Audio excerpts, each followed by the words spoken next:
Hi everybody, it's Chris, and today we're going to be reading chapters 18 and 19 of Stargirl. We were alone. We were the only ones in school. At least that's how it seemed in the following days. As I went about my day, I felt her going about hers. I sensed her movement, her presence in distant parts of the building. Walking the halls between classes, I didn't have to see her, but I knew she was there.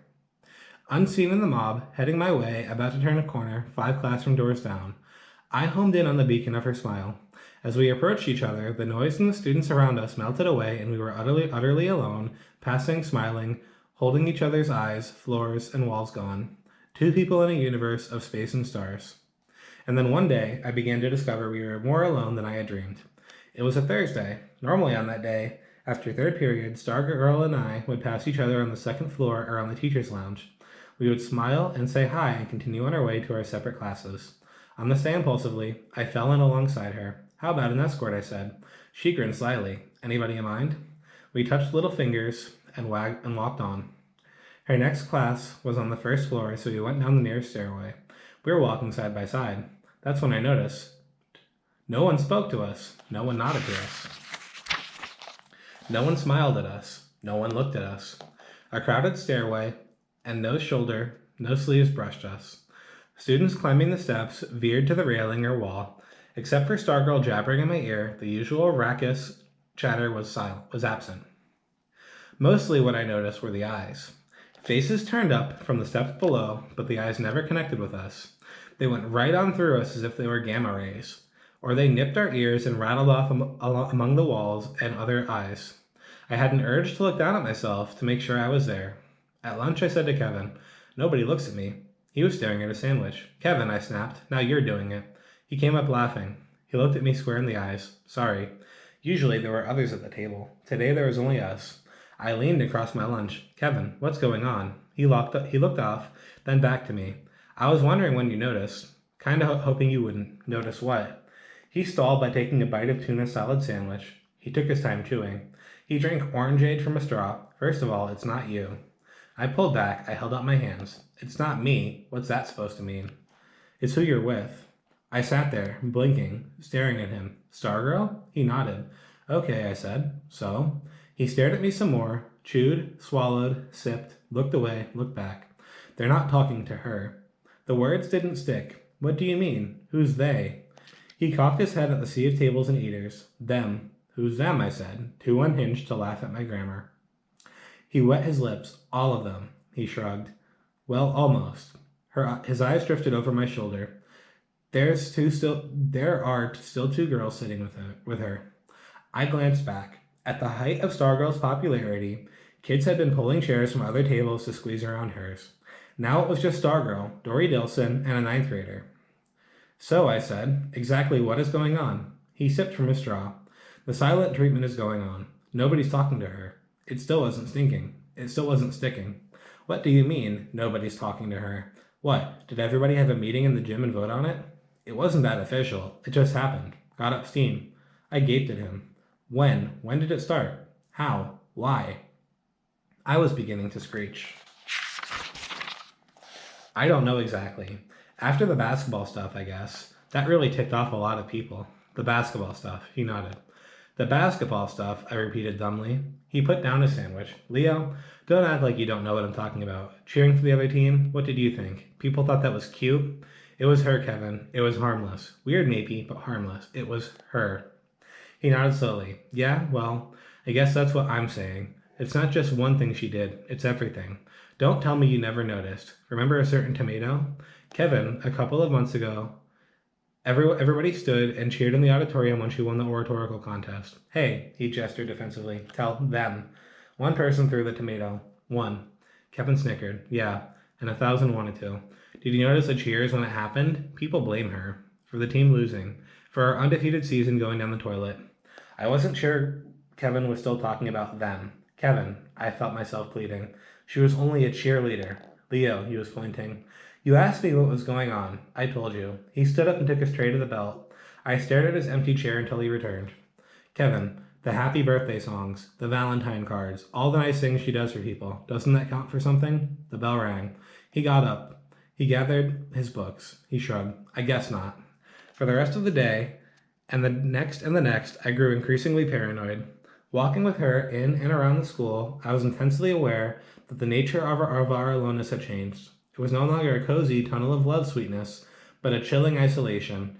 We never had to veer, never had to make way for someone else. Everyone made way for us. Hallway crowds fell away from us, except for Hillary Kimball. Whenever we passed her, she tilted toward us with a gloating smirk on her face. As for Stargirl, she didn't seem to notice. She jabbered constantly in my ear. While I smiled and nodded to her, frost formed in the back of my neck. Chapter 19. The Amish in Pennsylvania have a word for it. What's that? I said. Shunning. I was at Archie's. I had to talk to someone. Well, that's what's happening. The Shawnee, so to speak, has gotten himself into Dutch. Has gotten himself in Dutch with the church. So he's excommunicated. The whole community is in on it. Unless he repents, nobody speaks to him for the rest of his life. Not even his family. What? That's right, not even his family. What about his wife? Wife, kids, everybody. His pipe had gone out. He relit it with a stick match. I believe the idea is to drive him away, but some say, continue working the farm, having dinner. If he passes the salt to his wife, she ignores it. If the bishop had his way, the pigs and chickens would ignore him. It's as if he doesn't exist. I nodded. I know the feeling. We were on the back porch. I stared out at Senor Saguaro. He said, does it happen to you when you're not with her? No, I said. At least I don't think so. But when I'm with her, I feel like it's aimed at me too. A small pipe cloud left the corner of his mouth. He smiled sadly. Poor dolphin, caught in a tuna net. I picked up Barney, the Paleocene rodent skull. I wondered if someone would be holding Cinnamon's head 60 million years from now, so what should I do? Archie waved his hand. Oh well, that's the easy part. Stay away from her. Your problem's kaput. I sneered. Great advice. You know it's not that easy. He did know, of course, but he wanted me to say it. I told him about the Valentine, the night in her driveway, the walk in the desert. The question that came to mind then sounded silly, but it persisted. Do you believe in enchanted places? He took the pipe from his mouth and looked straight at me. Absolutely. I was confused. But you're a scientist, a man of science, a man of bones. You can't be up to your eyeballs in bones and not believe in enchanted places. I looked at Barney. I ran my fingertip along the hard line of his 2-inch jaw, rough like a cat's tongue. 60 million years in my hands. I looked at Archie. Why can't she be? He finished for me, like everybody else. He stood up and stepped down from the porch onto the desert. For his backyard, except for the shed where he kept his digging tools, was the desert. Nature did the landscaping. I put down Barney and joined him. We ambled toward Senor Saguaro. Not like everybody else, I said. Not exactly, not totally, but... Archie, I stopped. He stopped. I turned a full face to him. My thoughts and feelings were a wild, conflicting jumble. After staring stupidly at him for a long time, I blurted, "She cheers for the other team." Archie pulled the pipe from his mouth as if to better digest my words. He raised one finger to the air. He nodded solemnly. Ah, yes. We resumed walking. We walked on past the tool shed, past Senor Saguaro. Occasionally, I picked up a stone and flung it toward the purple Maricopas. Archie said, almost in a whisper, "She's not easy to put into words, is she?" I shook my head. "An unusual girl," he said. "Could see that from the first. And her parents as ordinary, in a nice way, as could be." How did this girl come to be? I used to ask myself. Sometimes I thought she should be teaching me. She seems to be in touch with something that the rest of us are missing. He looked at me. I nodded. He turned the mahogany bowl of his pipe upside down and rapped it with his knuckle. A small stream of ash spilled out onto a thicket of dead mesquite. He pointed the pipe stem at me. You know, there's a place we all inhabit, but we don't think much about it.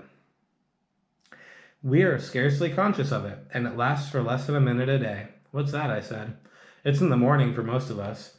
It's that time. Those few seconds when we're coming out of sleep, but we're not really awake yet. For those few seconds, we're something more primitive than what we were about to become. We have just slept the sleep of our most distant ancestors, and something of them and their world still clings to us. For those few moments, we are unformed, uncivilized. We are not the people we know as ourselves, but creatures more in tune with a tree than a keyboard. We are untitled, unnamed, natural, suspended between was and will be. The tadpole before the frog, the worm before the butterfly. We are, for a few brief moments, anything and everything we could be. And then he pulled out his pouch and repacked his pipe. Cherry scent flew. He struck a match. The pipe bowl, like some predator or seducer, drew down the flame. And then, we open our eyes and the day is before us, and, he snapped his fingers, we become ourselves. Like so many of Archie's words, they seemed not to enter through my ears, but to settle on my skin, there to burrow like tiny eggs waiting the rain of my maturity, when they would hatch and at last I would understand. We walked in silence. Yellow blooms had appeared on a cactus, and for some reason that made me incredibly sad, the purple of the mountains flowed like watercolor. They hate her, I said. He stopped. He looked intently at me. He turned me around, and we headed back. He put his arm around my shoulder. Let's consult Senor Saguaro. Shortly, we were standing before the derelict giant. I never understood how the senor managed to convey a sense of dignity, majesty even, considering his thick, rickety, see-through skeleton and the ridiculous, leathery crumple of hide about his foot, his fallen breeches. Archie always spoke to him with respectful formality, as to a judge or visiting dignitary. Good day, Senor Saguaro, he began. I believe you know my friend and charter member of the Loyal Order of the Stone Bone, Mr. Borlock. He whispered an aside to me. I'm a little rusty, but I think I'll use Spanish now. He prefers it on delicate matters. He turned back to the cactus. Paris, Senor Borlock, aquí es la víctima de un shunning de sus compañeros estudiantes en el liceo. El objeto principal del shunning es la enamorada del señor Borlock, nuestra propia señorita Nina Estrella. Él está en búsqueda de preguntas. As Archie spoke, he looked up toward the elf owl hole. Now, he turned back to me and whispered. I asked for questions. Questions? I whispered. What about answers? But he was turning for me, tilting his head toward the great cactus, his finger on his lips. Shh! His eyes closed. I waited. At last, he nodded and turned back to me. The esteemed senor says there is only one question. What's that? I said.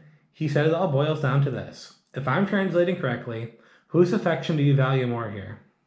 Hers or the others? The senor says everything will follow from that. I wasn't sure I understood the senor any more than I understood Archie half the time, but I said nothing and I went home. In bed that night, as the moonlight reached high tide under my chin, I realized that, in fact, I understood the question perfectly. I just didn't want to answer it. And so now we have our questions for chapters 18 and 19. Our first question is, what does the phrase, frost froze on the back of my neck mean? If you need help figuring out what this phrase means, you can look back in chapter 18 where it's found. And then our next question is, why did Leo want Stargirl to be more like everybody else?